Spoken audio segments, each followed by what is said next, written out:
Welcome to the Songwriter Connection podcast. Our show originates in Nashville, Tennessee, Music City, USA. We connect you to the songwriters and the stories behind your favorite songs. Join us as we take a look at the craft of songwriting through the eyes of the songwriter. Now, here's your host, Dave Lenahan. Hi, I'm Dave, and thanks for joining our podcast. And as I always say, I live here in Nashville, where I am surrounded by songwriters and singers, guitar players, and artists.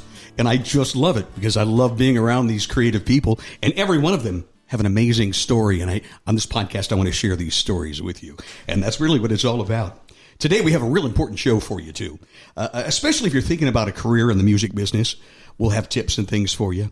This is Season 1, Episode 9, by the way. Marc-Allan Barnette is back with us. He joined us on Episode 5 of the podcast, and you may remember we were sitting around my dining room table like we are today, and Mark was playing that in-your-face country soul he does, and we got to talk a lot about music and songwriting, and a little bit about his side career. He's got a very interesting thing. He's dedicated a lot of his life these days to working with new and young artists and songwriters and bringing them along. He's coached a lot of great talent in this town. You know, people like me when I was living in Cincinnati and our very active Nashville Songwriters Association International group down there. He mentored us all and got us sounding as good as we could possibly be. But he also has coached people like a regular on the charts these days, Frankie Ballard.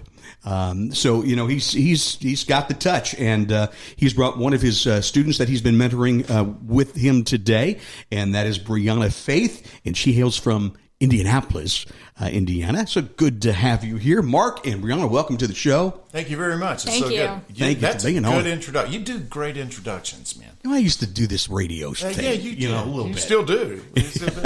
That's great, man. I enjoy it, and it's for me. It's like it's fulfilling that need. I've always loved to interview folks, and I miss it. So here I am. Anyway, I want to know more about you, Breanna. How often do you come into town?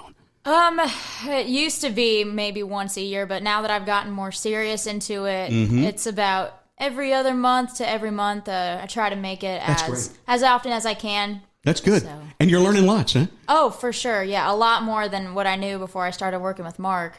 It's amazing. Yeah, and we're going to get into that. I want to get into that in depth. Mark, I want to ask you, on our last show, we talked about this allure of Nashville, how it's got this pull to it. And but I noticed like a lot of the young artists that you work with today, you don't really advise them to pack up roots and move to town rather than, build your base at home, right? Is that what That's right. Yeah. Well, you have to look at where we are in music as and entertainment. You're doing the same thing with your podcast. We're all having to find our own niche. And what an artist depends on is fan base. And the fan base is not Nashville. That's not your target. Fan base is everywhere but Nashville. Because Nashville are not customers for music. They're all sellers of music. They're all doing the same thing. So one thing that I suggest with her and with Frankie, stay in the Midwest. Keep playing to your fan base. That way when things kick off for you, you got that to begin with.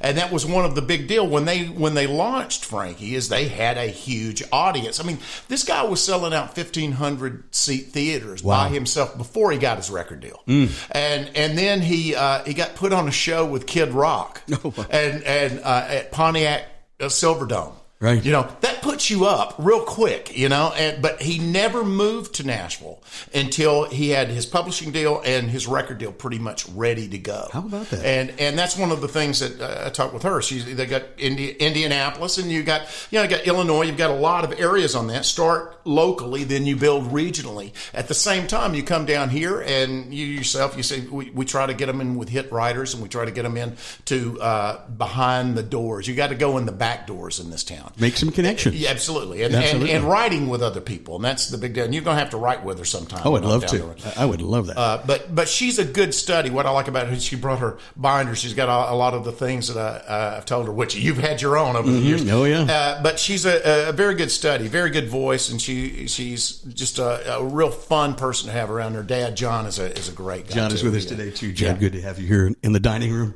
I wanted to ask you, like, your typical trip to Nashville, what do you plan plan? Is it every moment planned out? I imagine taking advantage of it, right? Oh, for sure. You know, being from Indianapolis, it's a 4-hour drive. We try to make the most of what we can with the time we have. So that usually includes at least a trip to the Commodore Grill, so we can do at least one writer's round, maybe go watch a couple. Debbie Champion over there, love her. Yeah. And then, of course, meeting with Marc. I've been meeting with Marc since July of 2020. And I think I've met with him 4 or 5 times total now. And I come back and I present some of the songs I've been working on, as well as a few ideas. And he'll go and critique them and coach them. And that's good. Throw out ideas on what could be better, what could be improved, why this is better than this. So that's really good. And then I'm able to improve myself as a writer. Where do you think you've improved the most recently, in the past, since you've been working with Marc?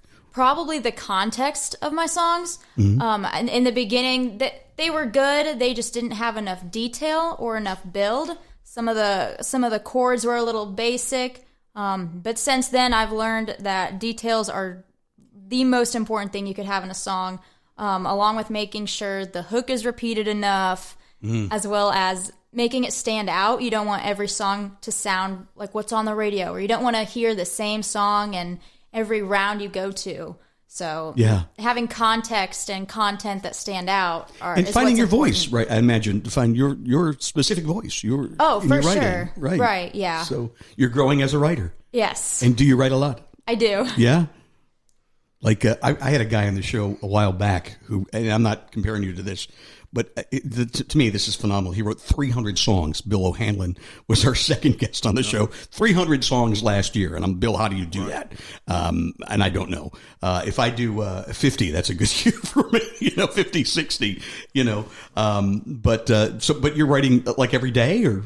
I try. There's always those some days when you sit down and you're like, okay, I'm ready for a good idea. And you sit there for an hour and you're like, well, what the heck? I can't get anything.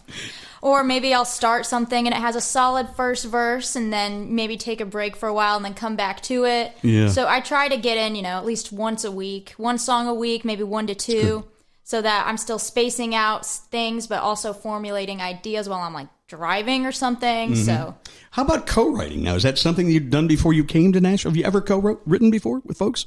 I am definitely looking to, because I know that's a huge thing. I have co-written with Marc. I co-wrote with one person up in Indianapolis. It was more of a collaboration on a song more than a co-write, I think. But the goal is to definitely find more people to co-write with, to get both of our names out there, and networking and connections and all that kind of stuff. I remember being in a seminar once that Marc was at, and somebody asked him, well, how do I meet folks to co-write with? And Marc's like, are you kidding? We're in Nashville. Throw a stone. Whoever you get. A handful of rocks. And the guy parking your car, the guy at the grocery store. It's a fun thing I'll do with waitresses. Waitresses or waiters will come over. And so before I'd say, so what kind of songs do you write? And immediately, oh God, I just wrote that, because they're all writers. Everybody's writers. They are. They pick up a handful of rocks. Well, before we go any further, I want to hear a song. Would you sing a song for us? Maybe one that you wrote? Yeah. Tell us a little bit about it. Yeah, absolutely. Yeah, good.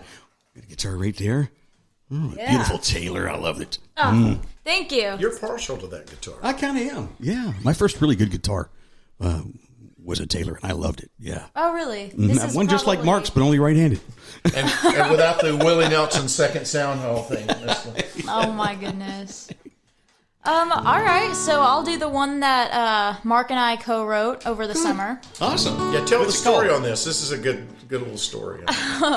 Well, the day we wrote it, he was like, what do you want to write a song about? What's something interesting that happened in your life lately? And I said, well, my friends and I and my little brother, we got stranded at the Indiana Dunes. Our car broke down. Oh, right. And I went through all the details, everything I remembered, and now it's called The Best Worst Day Ever. Best Worst Day. It's a good title.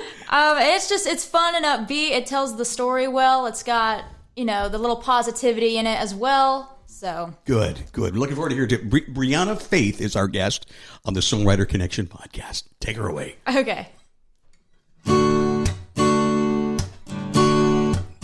My brother and my best friend left at 6 a.m. for a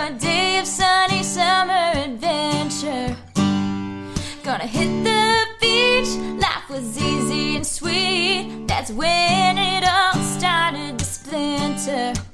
Oh, when that engine stopped in the Walmart parking lot, starts a series of unfortunate events. Like a boulder rolling down a hill, we started to feel in a day that fell.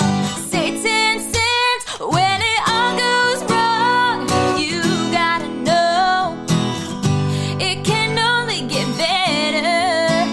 There's no way but up with this runabout luck. At least we went through it together. That was our best, worst day ever. Oh, when it couldn't get worse, we fell under a curse. No one could get that car to start. We sat there for hours, phones were losing their power, knowing well our only hope was miles apart. Creepy neighborhood, when here comes the flood, the wrecker even lost his way. We were soaked to the skin, feeling that eastbound wind. And how do you get a sunburn in an afternoon rain? When it all goes wrong, you gotta know it can only get better. There's no way but up with this runabout luck. At least we went through it together. That was our best, worst day ever. Oh, if it wasn't for them, might have a different end. No telling where we would be. I can't make this all up, but if I was gonna get stuck, I'm glad they were there to share my misery. When it all goes wrong, you gotta know it can only get better. There's no way but up with this runabout luck. At least we went through it together. That was our best, worst day ever. That was our best, worst day ever. Oh, that's so nice. Good job. Good song. Thank you. Making the best of a bad situation. Exactly. And you always look for the positive out of the negative. You do. And the best part of that is her dad, it was his car that they took. The engine got messed up, but he got a new engine out of it. Oh, my. Because it was Good. Was it a recall? Recall from Hyundai? Yeah. So You got your dad a new engine. I did. You should be thanking me. That's right. But it was a scary situation because you were trying to get in touch with your granddad and your dad. And Yeah. So kids away from home. So, but she said that. She said that was my best, worst day ever. And I was drawn to that. There's a hook. You know, Yeah. she has a really cool brother. He's a really good guy. He's a baseball player. And love baseball. And so that just helped them bond a little bit Cool. better, which I thought was just a cool thing. So good job. Yeah, great job. Thank you. Well, I had Mark to help co-write it. So. Yeah, That's right. You're in good I hands was in there. the room. Yeah. And you have an incredible dad. I understand he brings you to Nashville all the time. Yeah. And he built you a little studio in the house? Yeah, that's true. Yeah. It's I mean, it's nowhere near like a Nashville recording studio, but it's about a little bit bigger than this room, and it's got, you know, my little office space on the right side when you first walk in. It has all my notebooks, my songs, Great. some equipment. Mm-hmm. And then there's my brother's drum kit in the back. Does he let you touch his drums? Can you touch his drums? Well, let's we're gonna say no. We're going to say that no. one. But yeah, and all my equipment's in there. My few guitars, a few other instruments I play, and it's a good. really good spot for me to dial in and get all my work done and my songs and covers and stuff like that. Very good. Now, what other instruments do you play? I play piano, ukulele, Wow. and I've tampered a little bit with the banjo. Not great, but I bought it because I bought it. It's cool. You know, but I'd say guitar is definitely my main instrument. It's You sing and you play well. well, thank you. I appreciate it. Which I wanted to get to my next point, and I know Mark spends a lot of time coaching on performance because a lot of songwriting and being an artist is learning how to perform well, and there's a real craft to that as well, right, Mark? Absolutely, Yeah. absolutely, and a lot of people don't feel as comfortable performing because there's not a lot of people don't want to be performers, but you really need to at least work on it, at least try, because so much of your initial contacts, particularly in this town, are live performance, open mics, writers' nights. It's pledging the fraternity. Yeah. And what I like about her is many things I like about her is enunciation. You can understand what she's saying, you know.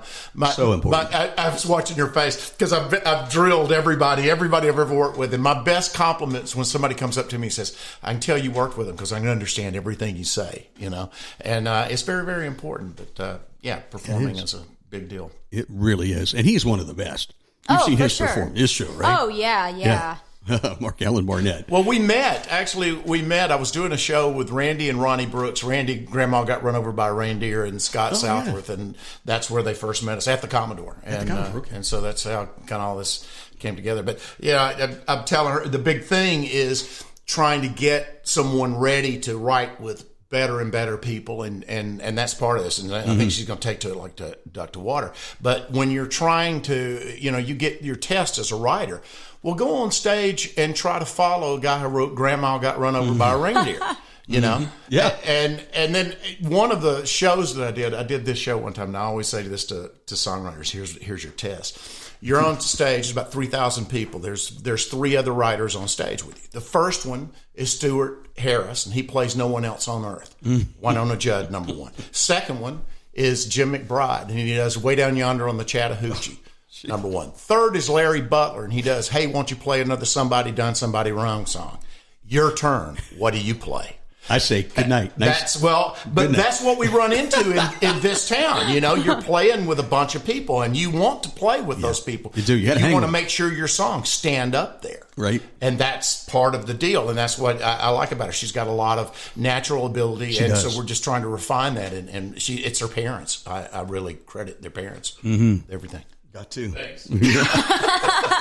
Let's go suck it up to the dad, No, but honestly, give him a microphone. What are we doing? Honestly, and microphone here. I will say something interesting about this because he coaches baseball and his son is playing baseball, and there's a lot of the same kind of things, but he's impact. It kind of goes along with what she's doing, and she is very organized, and I believe that does come from some guidance given that.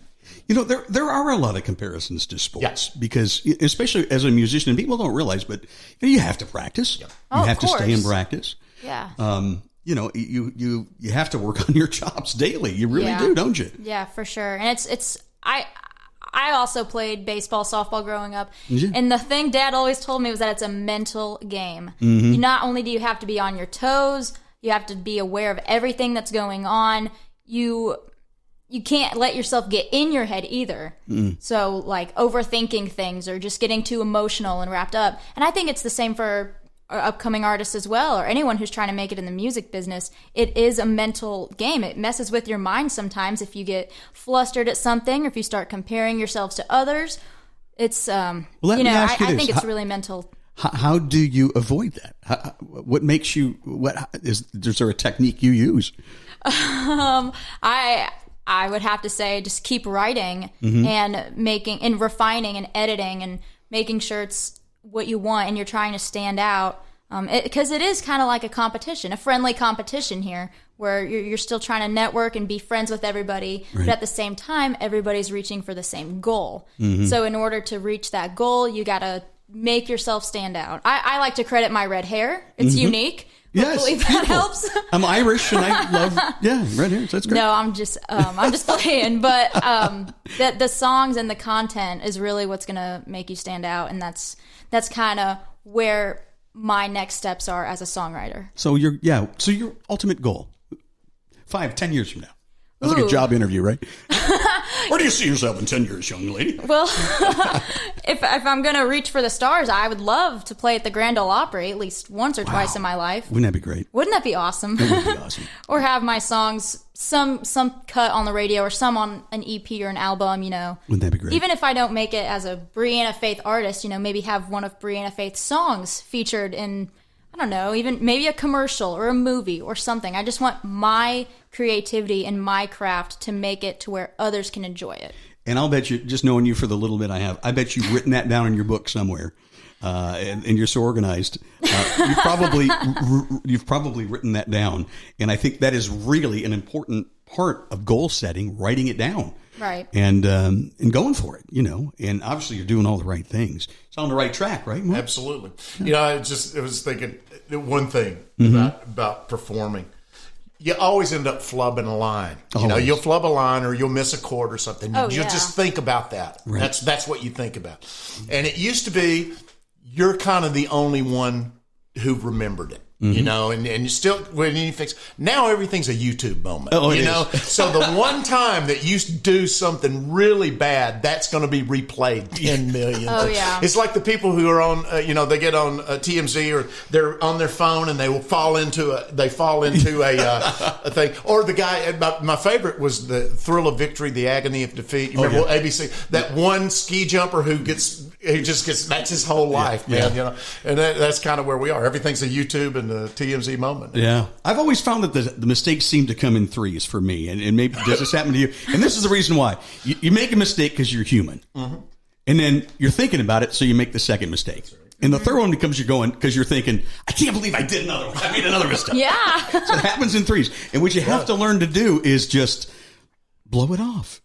And understand that you're human. Shake it off. I mean, I don't know if you guys noticed. I just did that song. I dropped a pick. Did you? And I saw your recovery. And I had another one. I did it Yeah. with every performance because I've learned from too many live performances. I'll drop a pick and I'm like, well, I gotta do these fingers now.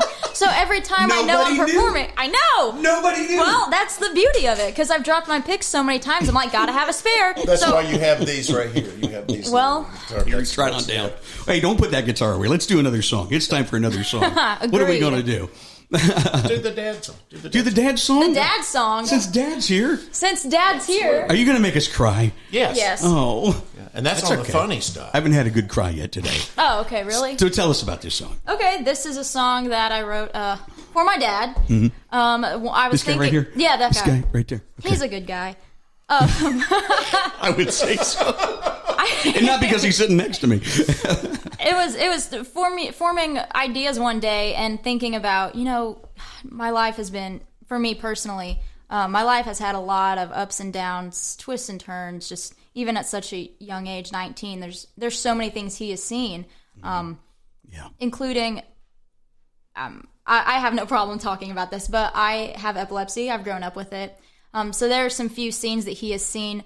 But then again, there's also the happy moments, like playing baseball when he coached me or seeing me win awards and things like that. And I was thinking to myself, wouldn't it be so cool if I could see these things through his eyes? Because I have no idea what I look like from his perspective. But if I did, maybe it'd be something like this. So, yeah. Good. So this is called Through My Daddy's Eyes. Great. Breanna Faith is our guest on the podcast today. Go ahead.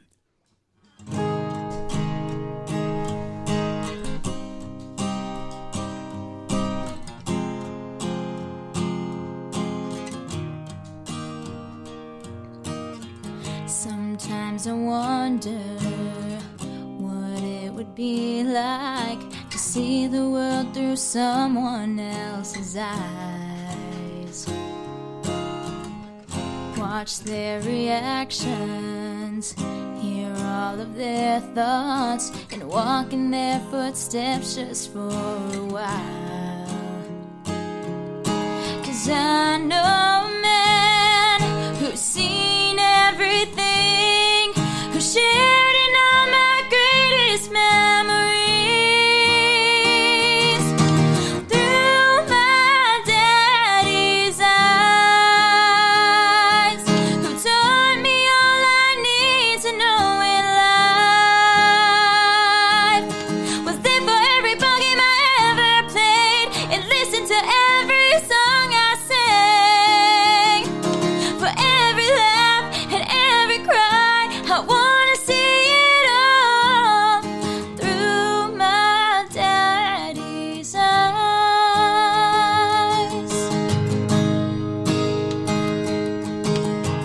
Demonstrates kindness, how to be a leader, and taught me how to talk to God each day. I've heard stories wild and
I wanna feel the proud moments when he saw me win my gold. 'Cause Daddy, you've inspired me with your heart of gold. Through my daddy's eyes, who taught me all I need to know in life, was there for every ball game I ever played, and listened to every song I sang. For every laugh and every cry, I wanna see it all through my daddy's eyes. Through my daddy's eyes.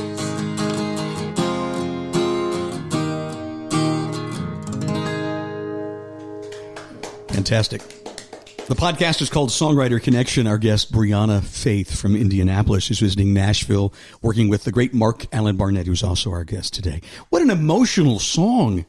Yeah. My goodness. I would have to agree. I guess it is. Yeah. What did you think, Dad, when you first heard that song? Pretty emotional. Yeah. She actually surprised me with it Yeah. at a writer's round. Oh. It was a whole bunch of series of funny stuff happened. Well, not funny, but I was supposed to be videoing this. She said, make sure you video this one. I'd never heard the song, didn't know about it. Yeah. As soon as she started, my phone quit. So I was fumbling with my phone, trying to figure out a way to get it started and kind of listening to the song. When all of a sudden it hit me what it was about. Oh, man. And then all of a sudden I was just kind of shell-shocked. And after she got done with it, I was emotional now about it. Oh, yeah. I'll But bet. more importantly, I suddenly, right when she finished, I couldn't recall the song. It was so like,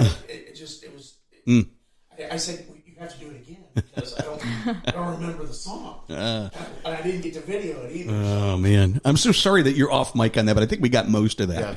Yeah. But wow, what a story. Mark, how important is emotion? Emotion is everything, but the details play through the emotion. You know, when and both of the songs, you got those details in there that show how frustrating it can be being at the car breaking down, and then how emotion is all the things that her dad has done for her. And emotion are what songs are, but you've got to put those details in so people can hear it in their mind. As a writer, we're trying to do two things, and that's the first, we're trying to get somebody to go, oh my goodness, you're writing my life. And then the other one is, man, you're writing my life, but I never thought of it that way before. Oh, yeah. And so that's kind of what I think she's achieving. And she is. But you can also get over emotional, and that's what a lot of people, what we're working on. A lot of people will write nothing but emotions, And what are the emotions? Love, hate, jealousy, anger. Well, you can only say that in so many ways with the emotion themselves. But when you put something in that, I'm sitting on a stage by myself, nobody in there playing the tables and chairs. You can feel the loneliness. You can feel the feeling of defeat at times, but you just keep going, and that's what's played through the details of songs. If you haven't heard Mark's song Tables and Chairs, by the way, you need to look it up. It's out there.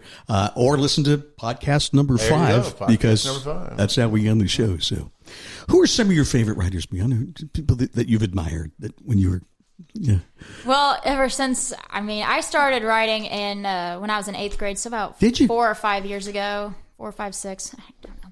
But Back in the day. I've always loved, as basic as it sounds, I believe Taylor Swift has some amazing songs out there. When we first started talking, and I pointed out Taylor Swift, he's like, "Well, yeah, her song, Our Song, was one of her first singles," and it's amazing how she, instead of literally saying, "Oh, our song is I Will Always Love You," no, she says our song is all of these sounds we share together, like the Brilliant. slamming of the back door or whispering on the phone, and I don't know. She has a lot of unique ideas. But they also, I've always paid attention to her detail as well, and I just think the way she does things are amazing. And even sometimes I'll listen to a song, and then maybe start thinking, oh, I like that chord progression. What if I did something similar? Yeah. I'm not trying to copy her songs by any chance. No. Or, just finding that little bit of inspiration. I feel like I get some of that from her. I got you. Well, that's a pretty good somebody to look up to right there. So I mean, that's great. You've got to have those kind of people that you can look up to and learn from. So that's pretty cool. Very neat. You mind if I do one? No, I would love you to do one, and we've got time to do that. And I was going to ask you because it's kind of on the subject. With an artist, you got to find who they are. That's where we're working on it, and who they're inspired by. That is absolutely the thing you do. Yeah. Frankie Ballard was when we started to work together. He had never written songs before. He had written at some songs, and they were kind of he didn't know what he wanted to be. And so the first song we ever wrote was this one. And I said, well, who are your influences, and what kind of song do you want? Now, this is a very important thing. What type of song? Right.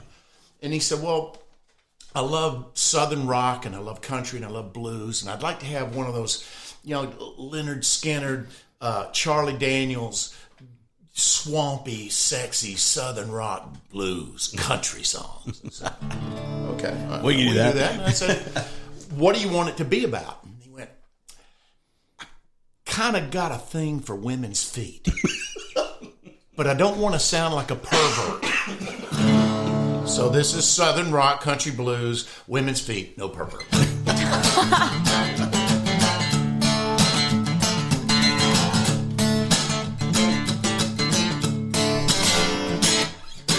It's been happening since time began. Back when Eve was in the garden, old Adam was watching her walk away. Took a bite of the apple the very same day. Not much has changed in days like these. Ain't nothing as sexy as a woman in bare feet. Oh, yeah.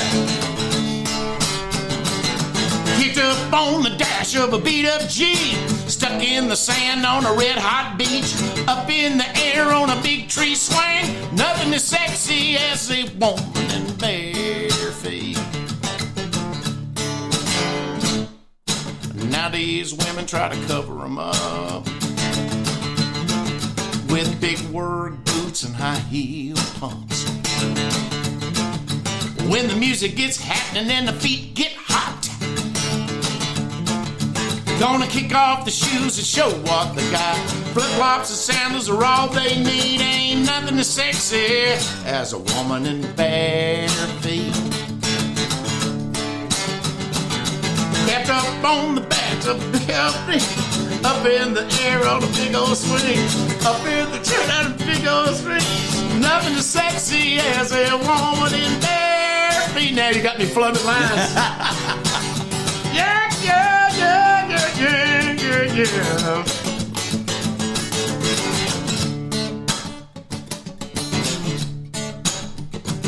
Spend all that money, get the toenails done.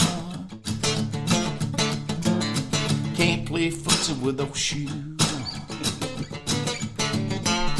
Candy apple red, French and gold.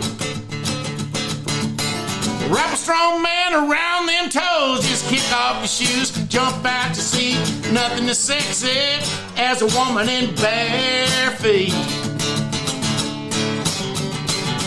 Kick up on the dash of a bill.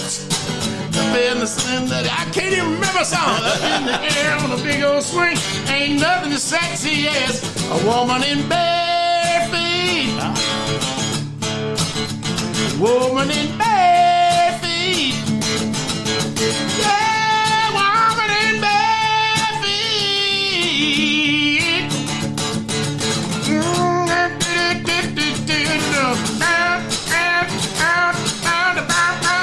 Yeah, Marc-Allan, Barnette.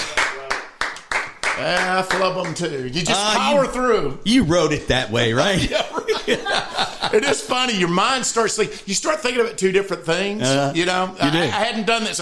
I had not thought about that. Obviously, I hadn't thought about that song until we were just talking about finding the voice. Yeah. You know, well, I found the voice and I lost my ventriloquism. But you power through, repeat your title, and get out. There you go. There's another performance tip for you. That's a performance right there. tip. That's exactly right. Breanna, let me ask you this. Details in that song, right? Details. There were plenty of details. Yeah, plenty of detail. When you can hear me say it. Fantastic. Before we wrap it up, Mark, what are some probably for young artists and songwriters out there, some good, serious, what's the best advice you can give them? Young folks like Breanna starting out, what do you tell them? Well, I'm the biggest proponent of co-writing because it gets you out of your own ego, gets you out of yourself. And co-writing will take you in places that you didn't know you were going to go. Mm-hmm. And so I would find it like you guys were in Cincinnati. You had a group that helped you, and that helped you when you actually before you moved to Nashville. But when you moved to Nashville, you already kind of had things where you understood. So anybody that is trying to do this, try to learn to co-write. And then if you are from a place outside of Nashville, don't make Nashville your whole thrust of your life. Mm-hmm. Build around you. Start locally, build regionally, and then if you're going to try to go to... I was going to ask you this. Do you have any advice about building that base and how to go about doing that? Well, we're all FaceTube and YouTube and Facebook these days. You got to do things socially. But the people that are going to exist in this world going forward are going to have people that have a one-on-one relationship with their fans. And that's going to be some live things. COVID is not going to go forever, and people are going to have to continue their live base. That is what keeps us in. And you build a fan base one person at a time. You remember that old shampoo commercial? They said, well, they tell two people, and they tell two friends. Well, that's what you're doing for the fan base. And you just the biggest thing that I would also say that amateur writers write what they want to say. Professional writers write what an audience wants to hear. And great writers do both. Wow. And so that's great advice. Yeah. It really is. So build your base, use your social media, and don't think about uprooting and just coming to Nashville. Definitely come and write and experience and do what you're doing, right? Do the writers' rounds and get known in this town. There's always a time for everything. Mm-hmm. And I would rather, if it were me, starting out again, because I moved here in '88. Mm-hmm. But if it were me, I would be making regular trips and build my base, my fan base here, and my writing base before I moved to town. That Nashville's not for everybody, and then it may be for everybody. Who knows where anybody's going to go? But you can do music virtually anywhere now. Nashville is it's that lure, it's that drive. You're surrounded by people that are just like you. Mm-hmm. And that's the lure of it for here. That's good. A bunch of dysfunctional people that won't grow up. You described it earlier. You described it earlier as the ingredients, right? Yeah, you're going you want to bake your cake. You want to build your incredible gourmet dinner that is especially you that you're creating. Well, you don't want to be around a bunch of other cooks because that's not the ones that's going to buy what you're doing. They might steal what you're doing or copy what you're doing, but your target audience is out there all over, and you take the ingredients and you go out there and you and never leave that cake out in the rain. The green icing going down. Old songwriter joke. Anyway, Breanna, thank you for being on our show today and just spending some time with us. It's really good to get to know you a little bit. There's me trying to stutter through. It was me. I started it. It's my fault. We started this mistakes thing. Yeah. Can you do us one more song? Take us out? Oh, absolutely. Yeah. Breanna, Faith, Marc-Allan, Barnette, our guests on the Songwriter Connection podcast. I will, again, Dave, thank you for having my me. Pleasure. It's been fun. I don't do podcasts very often. In fact, this might be like my first or second. Awesome. I've done a couple interviews, but this is really cool because I get to talk to both of you guys, and I'm still learning things. I got to perform, and I'll close this out with my perhaps my most unique. It's a bluesy type vibe. Cool. It's literally called Commitment Blues. Awesome. Based on a true story.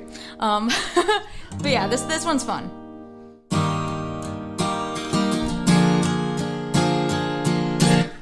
I got a buddy, he's got the blues. See, now I'm stumbling on my words. I can't do this today, guys. John did it. Guys, I'm just going to find the words. You can find the words and we'll do take two. This is a curse. This is a easy curse. to do. I'm telling you, it How is do you easy guys to do this? It's contagious. It literally is. It is definitely contagious. You guys. But it makes for fault. fun. I will accept responsibility on that. I'm gonna try this again. We had to talk about mistakes, didn't we? That's It's part of my it. fault, actually. It's a curse.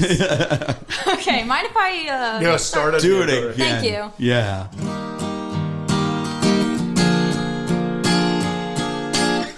I got a buddy. He's got the blues. Can't make up his mind. He's got some issues. He says he wants me, but I call his bluff. 'Cause I know he ain't ready for love. This boy's got, oh, he's got the commitment blues.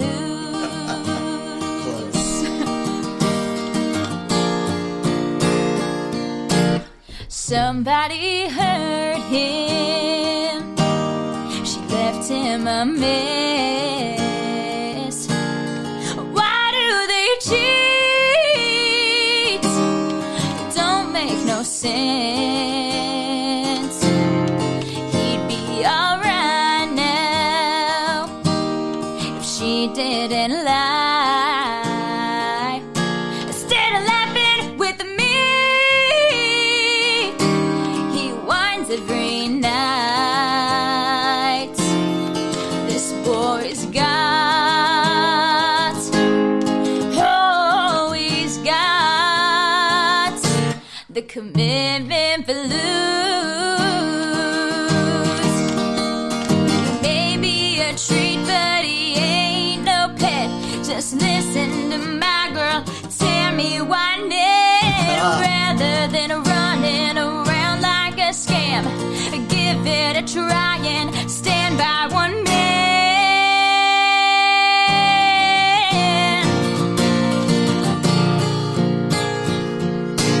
I got a buddy.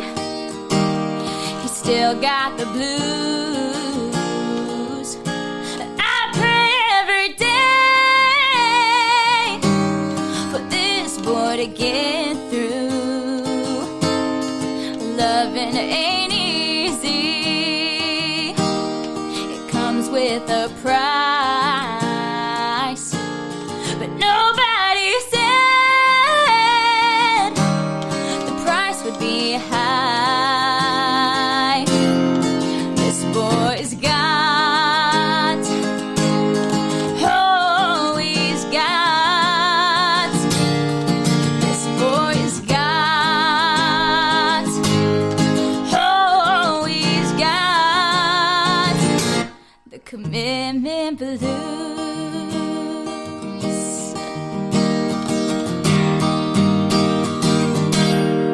Yeah, very good. Breanna Faith from Indianapolis visiting Nashville, working with great Marc-Allan Barnette, who joined us as well today. Thank you both for being on the show, and Mark for coming back. You're always welcome. Love to hear music around the dining room table. We're just about halfway through season one. Actually, we're just one show past the halfway mark of season one of the Songwriter Connection podcast. And I just am overwhelmed by the great response that we're getting. And I thank you so much for downloading the shows and listening. And if you'd help spread the word, I'd certainly appreciate it. And I'm looking forward to joining you on our next Songwriter Connection podcast. Find us on the web. Come out and you know, like our pages if you would. I appreciate that. Thank you for listening to the Songwriter Connection podcast.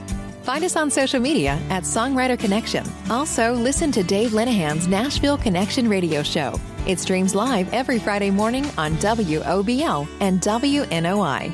Look for us on Facebook and YouTube. See you next time on Songwriter Connection.